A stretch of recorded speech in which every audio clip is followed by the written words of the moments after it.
Sufficient time we have given. మేము తొందరపడి మేము ఎందుకు కన్నెర్రాయి మా ప్రభుత్వం పోయింది వీళ్ళు వచ్చింది అనేటువంటి ఒక పిచ్చి పిచ్చి అట్లా మేము చేయలే, అటువంటి వాడికి పోలే. ఇష్యూల మీద పోరాడుతున్నాం, ఒకే ఫీజు రియంబర్స్ మీద పోరాడుతున్నాం, ఇంకొకటి పోరాడుతున్నాం, రకరకాల భూదందాల మీద, దోపిడీ మీద, అలాగా చెర్ల మీద, చెర్ల మీద పోరాడుతున్నాం. పార్టీ కొట్టాడుతున్నాం, తప్పదు కాబట్టి కొట్టాడుతున్నాం. ఇప్పుడు మొత్తం మొదటికే ముప్పొచ్చే పరిస్థితి ఉంది. గోదావరి మీద అరాకిరి చేసి చంద్రబాబు నాయుడు ఏపీ ప్రభుత్వం నల్లమల సాగరు, ఈ సాగరు, ఆ సాగరు, అటు గోదావరి దోపిడీ జరుగుతా ఉంటే దాని మీద సప్పులు లేదు.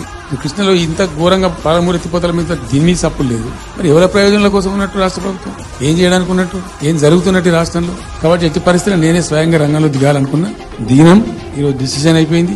2-3 రోజులలో, 2-3-4 రోజులలో, రాబోయే 3-4 డేస్ లో ఆయా జిల్లాల నాయకులతో సమావేశమై ఖచ్చితంగా చాలా పెద్ద ఎత్తున అక్కడ గ్రామానికి డప్పు కొడతాం, మొత్తం సభలు పెడతాం, కవులు, గాయకులు, కళాకారులు అందరినీ తట్టి లేపుతాం. ఈ పత్రికా విలేకరులను కూడా రిక్వెస్ట్ చేస్తాం, అక్కడ జరిగే అన్యాయాన్ని, ప్రజలకు జరిగేటువంటి అన్యాయాన్ని, జలదోపిని అరికట్టాలని కేంద్ర ప్రభుత్వం అవలంబిస్తున్న విధానాన్ని కూడా తప్పకుండా చేస్తాం. ఇన్ని రోజులు ఒక రకంగా పోయినాం, కానీ తప్పేటట్లేదు. ఇప్పుడు ఎవరితోనైనా సరే కొట్లాడతాం, తెలంగాణ కోసం భయపడం, యాందాకాని పోతాం, ఈ కొండ మీద గోపైనా సరే కొట్లాడతాం, తప్ప ఇడిచిపెట్టాం.